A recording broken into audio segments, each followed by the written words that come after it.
Good morning, good afternoon, or good night, and welcome to Command Power, the show in which we discuss all things Magic the Gathering, with a focus, of course, on Commander. And today we're doing the next installment in our underrated cards in Commander series, and today the color we're doing is green. So as a quick recap, we're going to be rating cards based on their EDH rec rankings, based on how many decks they're played in, and the percentage of decks that they are played in. So without further ado, let's get started. And coming in at number 10 is Turntim's Symbiosis in 24,824 decks, or 3% of all green decks.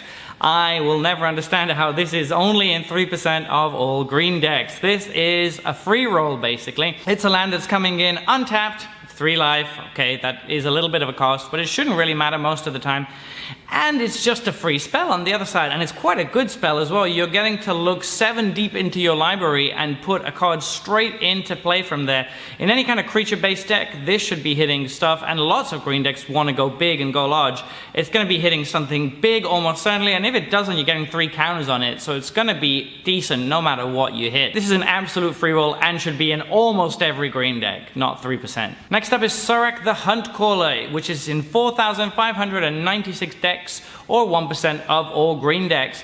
This is a really interesting one because green doesn't really have access to haste at all, really, outside of Concordant Crossroads, which is really expensive and a little bit awkward since it gives haste to all your opponent creatures too. Surak the Huntcaller just kind of does away with all of that. As soon as you play anything, basically, the ability is going to be on, and then it's going to give haste to a creature you played that turn. That could be really sweet because you're going to have a bunch of fatties that can suddenly swing in. So this should be in most green decks that are not running red. So any other combination of green should really have this card in it if it's a creature-based deck and you want to be turning sideways with them. I feel like that should be more than 1% of all green decks, but what do I know? Next up is Ravenous Slime, which is in 3,947 decks, or 1% of all green decks. So Ravenous Slime is an interesting one because it's going to grow every time a creature an opponent controls dies. And the thing is, it's not just getting 1 counter every time a creature an opponent controls dies, it's getting counters equal to their power and exiling that card. It's incidental graveyard hate that is going to incidentally make this pretty huge. But that's not even all. On top of that, it also has evasion. It can't be blocked by creatures with power 2 or less, so there's no chump blocking this with tokens or something really small. They're going to have to throw real creatures at it, and eventually they're just going to have to kill it, and that feels pretty good for a 3-drop. It's going to do a ton of work. It hits on multiple different angles. Of course, it's even better in like counters mana decks, but overall I just think this is way better than to be in 1% of all green decks. At number 7 we have Garuck, Caller of Beasts. It's in 3,818 decks, or 1% of all green decks. This is a slightly more situational one than some of the ones we've talked about before, but I feel that it's good enough that it should be in more than 1% of decks. The +1 is great in any creature-based deck. You're often going to be drawing 3 cards off of it. +1 to draw 3 cards and end up at its 5 loyalty is already pretty amazing. If they can't deal with this, you can just keep getting a steady stream of creatures. And because you're probably going to have a lot of mana, you can just use the creatures you just drew to play them and defend Garuck. But then the -3 is also amazing. You can just plop something huge with an ETB onto the battlefield, such as Woodfall Primus, which can then protect your Garuck. So there's a lot of things you can do with this, with either the plus or the minus. And then of course the ultimate is fantastic. Whenever you play a creature spell, you can search your card for a creature and put it straight onto the battlefield. You're not likely to be getting there, let's be honest. If you're getting there, you probably already won. But the other 2 abilities are good enough that this should be seeing more play. At number 6, we have Kappa Tech Wrecker, one of 2 cards from Neon Dynasty to make this list. It's in 2,844 decks, or 1% of all decks. I really like ninjutsu on green cards because it lets you rebuy enter the battlefield abilities for a little bit of value. This one in particular is super good because when it connects, you're going to be able to destroy an artifact or enchantment. It's better in decks that aren't mono green because you do need to get through. So in something like green white or green blue or even green black, it's probably going to be better because it's easier for the card to connect and not be blocked. But yeah, it lets you rebuy an ETB from one of your better creatures, and it also gets to deal with an enchantment or artifact. That seems like a lot of work for a 2-drop. At number 5 we have Jaheira's Respite in 3,021 decks, or 1% of all green decks. This is really good late game when things are getting tense and you're on the receiving end of a lethal swing or something that could be almost lethal, and then suddenly you're not only not taking any damage, but you've set yourself up for a massive turn the next turn because you've put a bunch of lands onto the battlefield tapped. So this is great in the mid game and the late game. It's going to save you a ton of life, and it's also going to ramp you by a lot. It just feels like it should be in more decks. Next up is Springleaf Avenger, the next card from Neon Dynasty on the list, which is in 2,505 decks and 1% of all decks. It's another ninjutsu card, so all the same good things apply that I talked about the previous ninjutsu one, but also this one is just going to give you a permanent every time it connects. That's really huge. And being that it's a 5/5 and you're in the color that can grant trample, this one doesn't even need the ninjutsu to connect. It might connect multiple times during a game, and getting multiple permanent cards back is just really, really good. I think this one is even better than Kappa Tech Wrecker. At number 3, we have Primeval Protector, which is in 3,666 decks, or 0% of all green decks. Unbelievable. So this creature is going to cost you 1 less to cast for each creature your opponents control.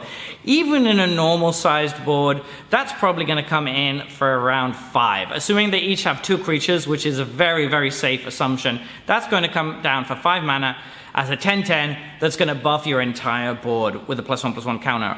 What? How is this in 0% of decks? In any kind of go wide strategy, this is going to be amazing. In any kind of go big strategy, it's going to be amazing because it's a really cheap 10-drop. It fits in so many different kinds of green decks that I'm really, really surprised that it's in 0% of all decks. You can cast this for absolutely nothing, for even 1 mana sometimes, and still it's in 0% of decks? Why? At number 2, we have Lissa Sunseeker in 1,145 decks, or 0% of all decks. This is repeatable, free artifact destruction in green. That's really, really good. If you run her as a commander, you can even run a bunch of funky things like liquid metal torque or liquid metal coating to make things into artifacts, or ways to untap her so she can just go nuts and keep destroying stuff. Even Mycosynth Lattice if you really want to be mean and just destroy everything on the board. So this just seems really, really good in a bunch of different decks, even if it's not a commander. Just the value of destroying an artifact each turn is good enough, really. Unless they have a very expensive artifact, this is going to be able to hit almost anything, and you don't even need to do anything special to do that. You just need to add mana to your mana pool, which you're going to be doing anyway. It also has First Strike as well. It's not an awful body. A 3/2 First Strike can kind of protect you from attacks quite a bit on certain boards, so I just think this card is solid enough that it should be seeing quite a bit more play. And number 1 is Summoning Trap in 883 decks, or 0% of all decks.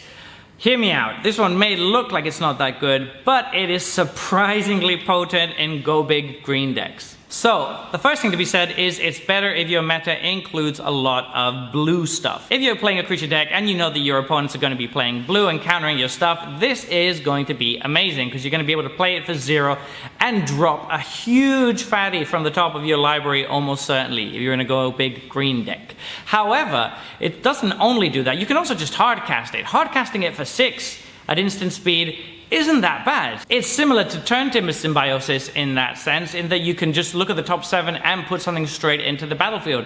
But doing it at instant speed means that it's a little bit better. It's like a split card that has 2 good modes. It has one mode that's amazing where you're casting something for free at instant speed, and it has another mode which is a little bit less good, but you're still probably cheating on mana or coming out even more or less. And you also have the factor of surprise, that you can just drop a fatty out of nowhere that your opponents might not be expecting to ambush somebody who's attacking you. So it's a sneaky card in a color that doesn't often have that many sneaky things to do. I think this is surprisingly solid and should be in a lot more green decks. So what do you think about this list? Are there any cards that you don't agree with? Any forgotten green gems that I didn't include in here? Please let me know in the comments below. I read all your comments and respond to all of them. And if you enjoyed this video, don't forget to click like or subscribe. It really helps the channel and we are currently growing. And until next time, take care.